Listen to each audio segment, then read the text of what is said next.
A very good morning. I'm really pleased to be here, and thank you very much, my dear friend Chinmay, for this opportunity to speak to you today.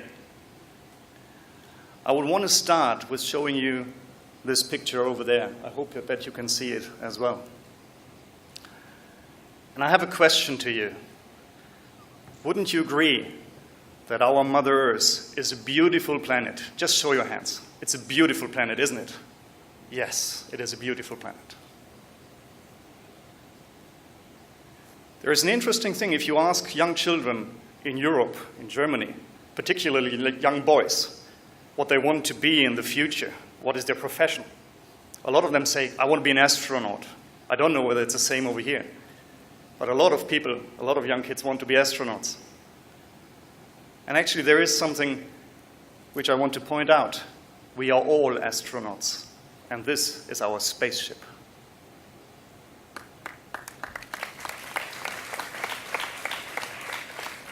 And I'd like to extend my welcome to obviously all my friends, family members here, but in particular, those who humbly sit at the back of the audience. Actually, I think you should sit in the front.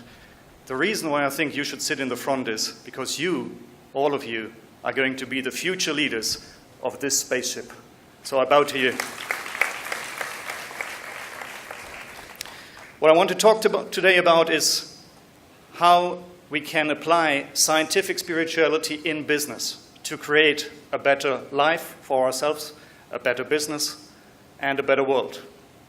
But before I do this, let me just briefly tell you something about my background. Chinmay has already mentioned I'm from Germany. I haven't met anyone. Is anyone else from Germany here? Okay. Then it's worth just sharing some of the information about typical Germans.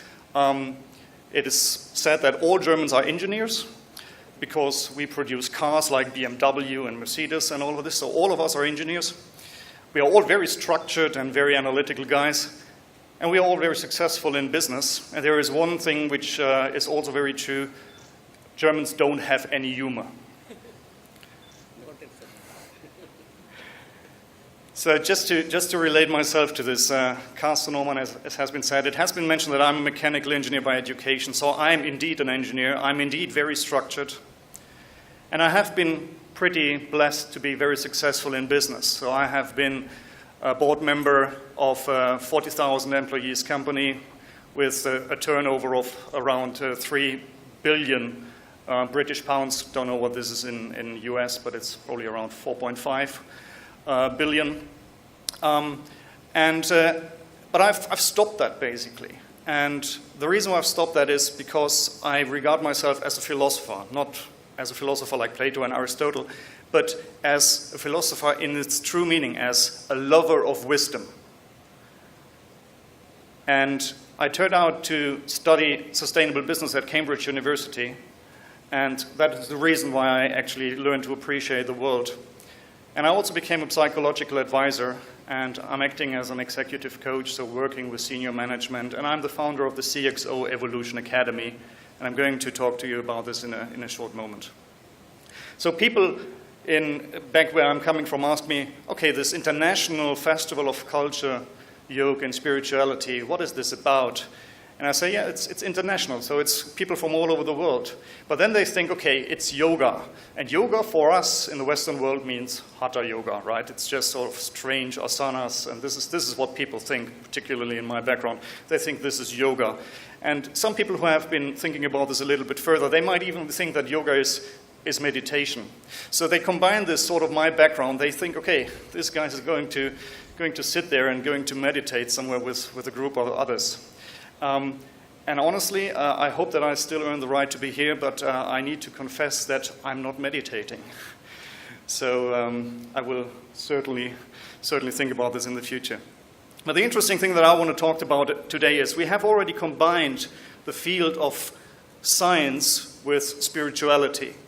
And what I would want to bring now is I would want to bring the third dimension to this. We are living in a three-dimensional world. So the third dimension to this is the business. And the business as a way to communicate and to bring all of this scientific spirituality into the world, as a lever, if you wish. So the question is, why didn't it work so far? And I'm absolutely convinced that it is a matter of language. It's a matter of we don't really understand each other.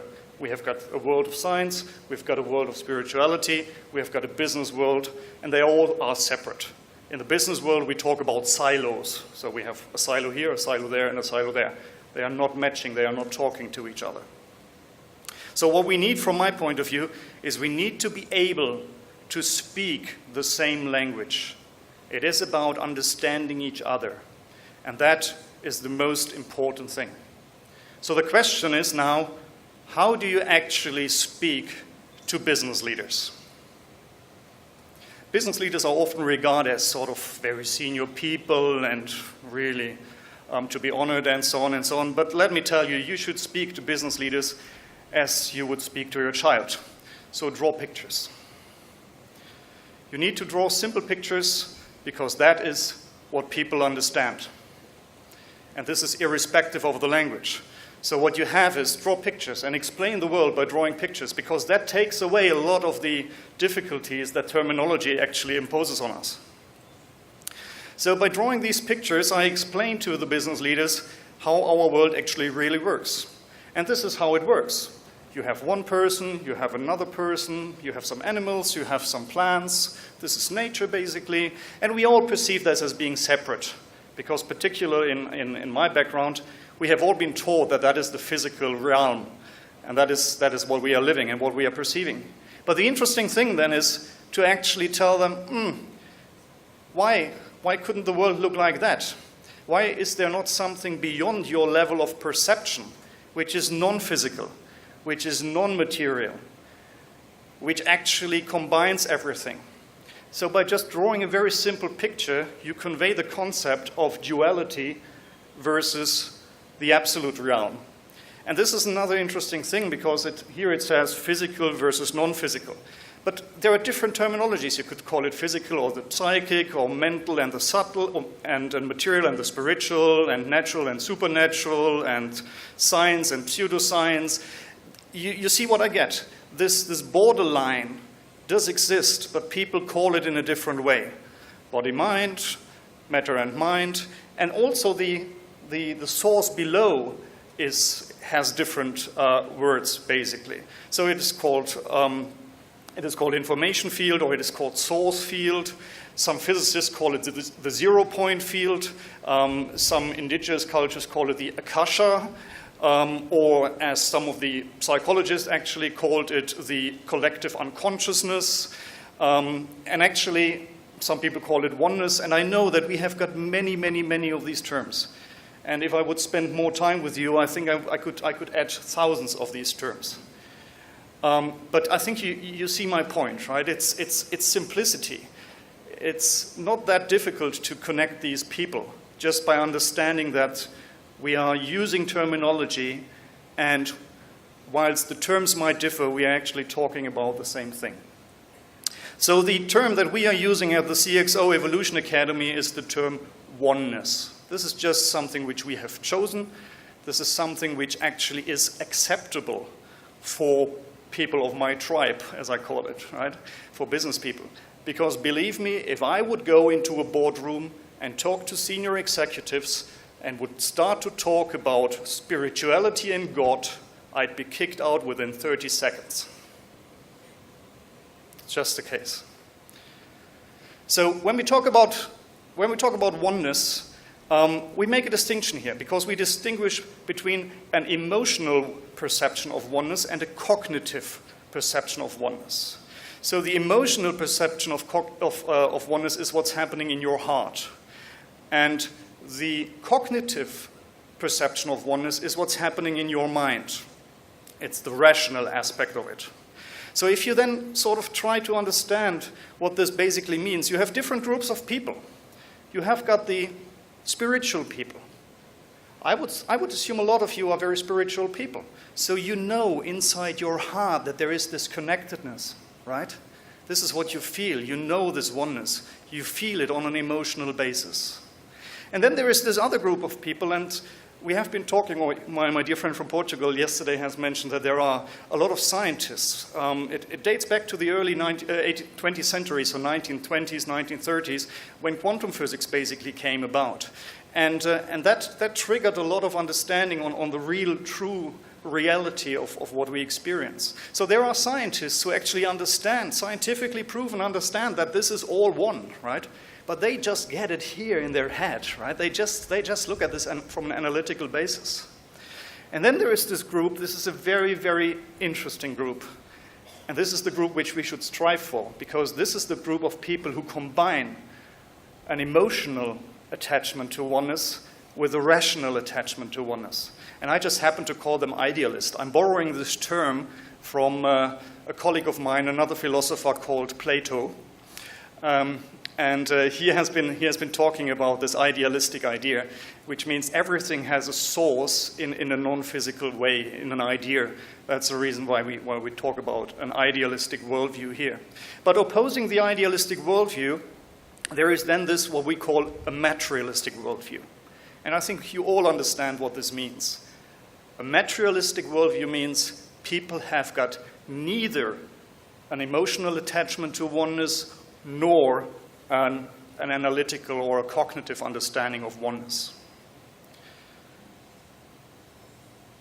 So, what's happening with the different communities?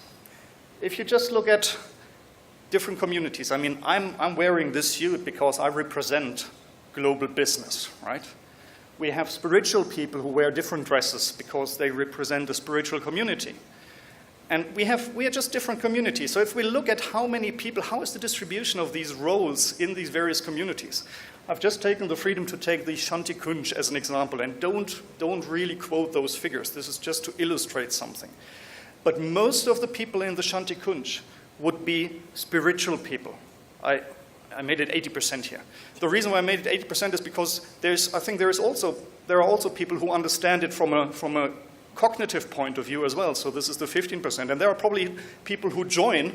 So these are the lower numbers down there. So this is just to illustrate really where people are. If you look at my tribe, you find that almost all of us are really, really deeply rooted materialists. And sadly, there is almost none. I mean, I'm not saying none, and we have a dear friend here, Forrest, who is certainly representing a leader who certainly fits into this category. But the challenge really is it's just a few people so far. And then we have another group, which is the scientists. And so the scientists actually have a materialistic worldview as well. And you would think, well, what's going on there? Why don't they have a scientific sort of attitude? And I tell you something. This changes immediately as soon as the scientists retire. So what happens when the scientists retire is that they actually admit that there is an underlying oneness, something which they can't admit because they are afraid to risk their career. This is really important to understand. So it's not just your internal mindset, it's also your environment which actually allows people to be who they are or not to be who they are. So the question really is, what makes all of the difference? And from my perspective, it is an educational background and it is an experience. All of you have been brought up in an environment where spirituality is really, really important. So you have been, from the very first moments, you have been actually educated in this way and you experience it in this way. And the other thing, just to illustrate the example of the scientists, is social conditioning. So we are part of our community and our community imposes something on you, right? And this is interesting to understand. So the real challenge here is to see that we are all a result of our environment, basically. And the fact that we have got communities who are very spiritual, and the fact that we have got communities who are very materialistic, and the fact that we have got communities who are very, very scientifically oriented, means one thing. If we change the education, transformation can happen. So things can change. Think about this, because most of you have been brought up and you are just part of one of these silos, but think about the flexibility. Things can change, right? So if we look at how things can change, we basically talk about 3 different ways how things can change. And we take the extremes from the materialistic starting point. So someone who is neither emotionally attached to oneness nor cognitively attached to oneness. So what can happen is what I call the spiritual path. People who actually really first become spiritual and then learn more about the scientific background, if you wish. We have a lot of people who actually have near-death experiences, who have really out-of-body experiences, a lot of things. So these things can happen. The other path is basically what I call the scientific path. And I have to admit, I'm a representative of this scientific path. I mean, being a mechanical engineer, I was never a spiritual person, never, believe me. And I actually look at evidence. And what has happened over the last 2 decades, basically, is I have taken evidence pieces bit by bit by bit by bit. And I actually departed from a materialistic worldview and I arrived in an idealistic worldview. So this is what's happening on the scientific path. And then there is this direct path. And I really, really admire what you do over here, because what you do is you combine this, right? Particularly this university combines the spiritual aspect as well as the scientific aspect. And that is a deep up, right? You guys lead the direct way, right? That's perfect. So what does it actually mean if this transformation is then complete? I just get back to this picture, and the question really is, what does it do to your own perception of your own identity? If you ask yourself the question, who am I? And think about this question, who am I? And now think about this question from a materialistic point of view, who am I? A materialist would see himself there. He occupies a body, he is a separate entity, he is one ego. If you now look at what an idealist would think about, he would himself see being part of this big oneness. So there is a shift.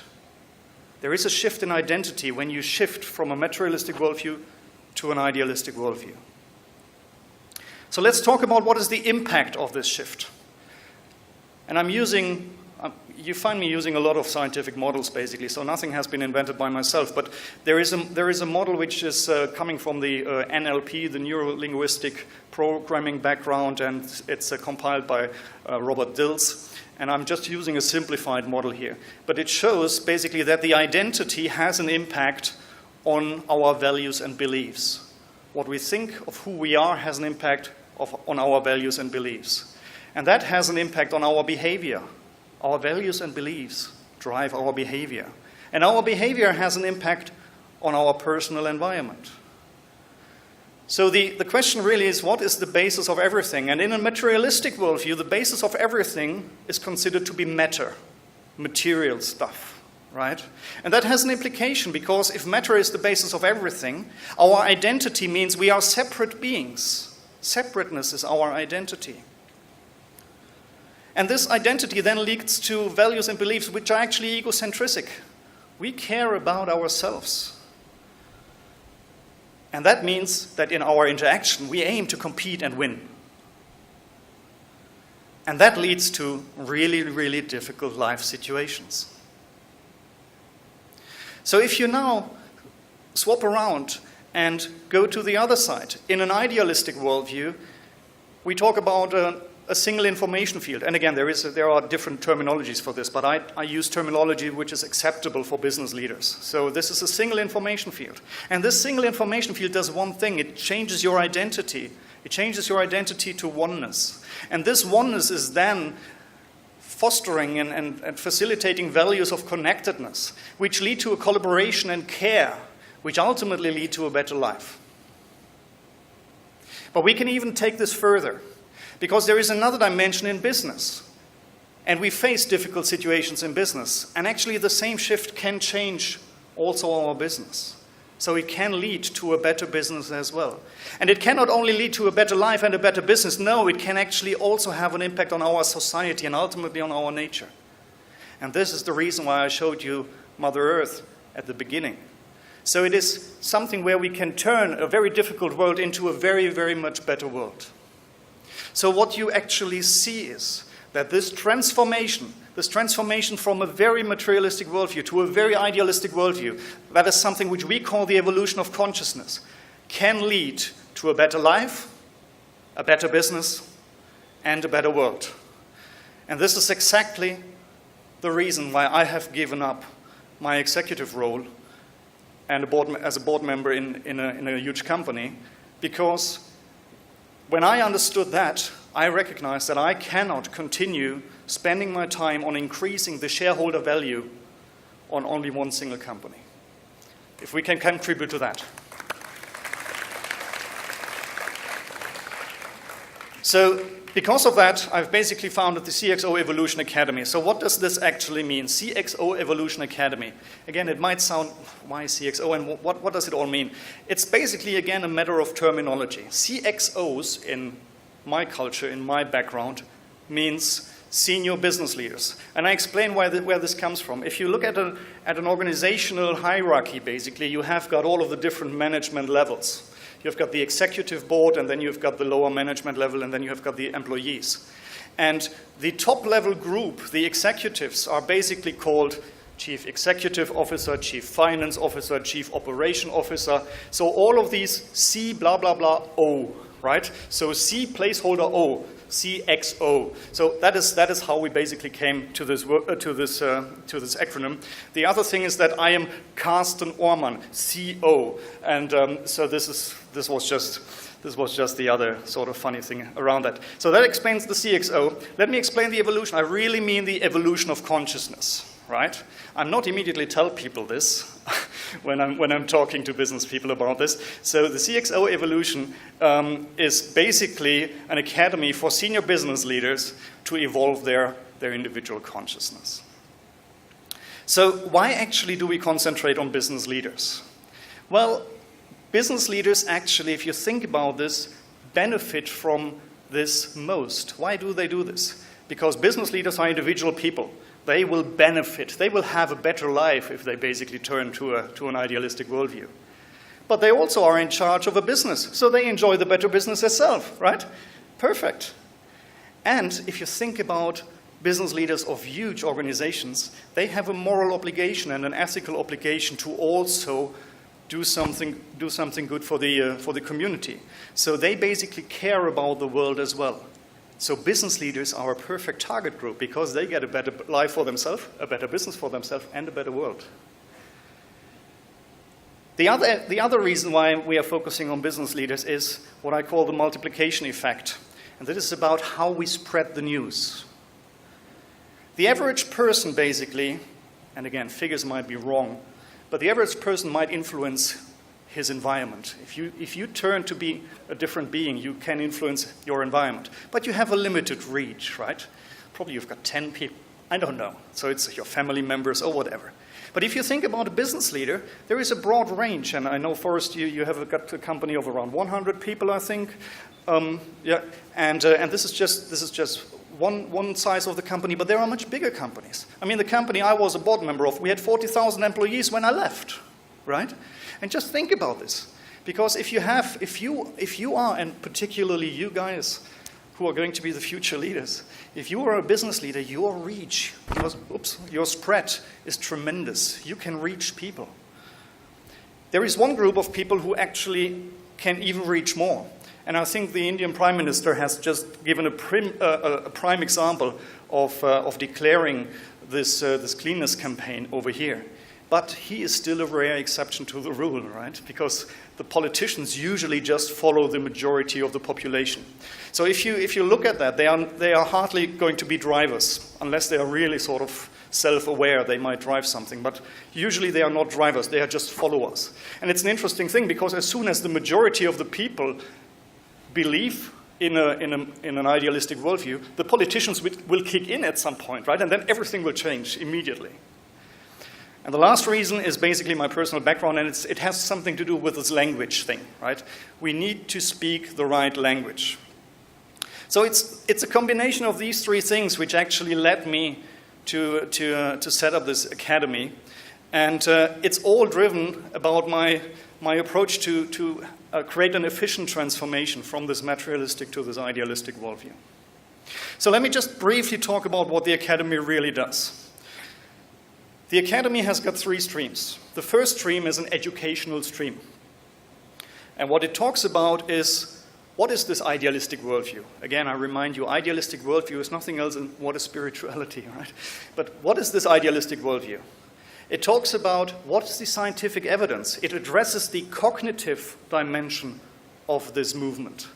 Because, particularly in the Western world, people are very much receptive to a cognitive understanding, far more than to a spiritual understanding. So we need to address this. And it shows what is the impact, what will happen once we move towards this idealistic worldview. The second stream that we have at the university is a coaching stream. Those business leaders who embark on this journey, who start that journey, those business leaders will go through a personal transformational change process. And we help them with that. We take them by the hand. We have got experienced coaches who really understand this, who are living in the materialistic world as well as in this idealistic world, who can guide them. And that is very important for people. And it is not at least important because people feel lonely on this process, particularly people from my background. You can be really lonely because everyone around you is a materialist. It's a hardcore materialist, right? And you feel, ooh, there's something going on. So you need someone to support you. And also, in order to avoid this loneliness, what we do is, the third stream is we connect people. We connect like-minded people. So all of these business leaders who actually join us get the opportunity to speak and meet others, like-minded people. So in a nutshell, what we do is we educate, we coach, and we connect. And we do this for a better life, a better business, and a better world. That sounds all great. But now comes the difficult piece. Our mission actually needs your help. And the reason why we need your help is open-minded business leaders are like needles in a haystack. I hope that translates. So there are only a there's only a very small number of open-minded business leaders at that very moment, right? And it is difficult to find these, right? We are talking about far less than 1%. It's difficult to find these. So it's an open plea, basically. Please help us searching for these needles, right? So if you know one, get us connected, please. The other thing is, if you know about an opportunity where we can speak, where we can spread the news, let us know. Right? We are looking for audience. We look for reach. We want to speak at conferences like those, also business conferences. We want to speak media, press, and so on. We try to create a reach here. And then, just to conclude this, and this is my German background. I mean, looking for needles in the haystack is not the appropriate approach for an engineer, right? We wouldn't do that. We would think about a very, very sophisticated method on how to do this. And I would want to propose a German engineering solution. And when I looked at this word, solution, something strange happened to me. Because I had this association, a solution is soul lotion. It's lotion for your soul. And it would be certainly lotion for my soul. It would be certainly lotion to my soul and for my soul, if I can relate to what you, my dear friend Jinmei, always refer to, and that is this family idea that you create. So my solution that I would want to propose to all of you is, let our family be a huge magnet on top of this haystack in order to pull out all of the needles. Namaskar.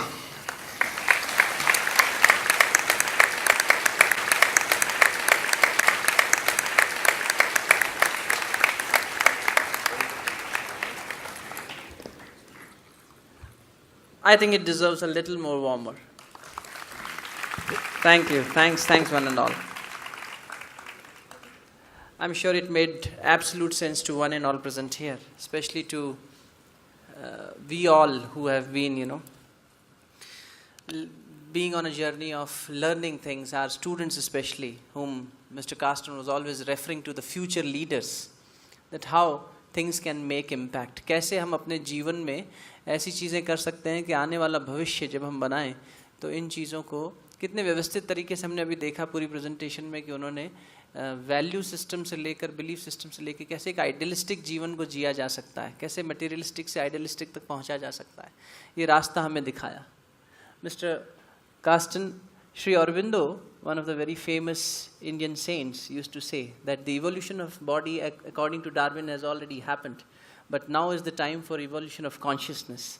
And we congratulate you that CXO is actually working on evolutionizing the consciousness of people, and we are really thankful that you have come all the way from Germany and shared this wonderful piece of information with us, which is our Gurudev's word. We could feel there is a connect. That connect is already there. Gurudev used to say, I am a big magnet who actually roam up, and if there is anyone having that magnetic property, that needle is hiding somewhere in the haystack, it comes out and gets cup. So that was a perfect connect with Gurudev's vision of Carsten Oramanji.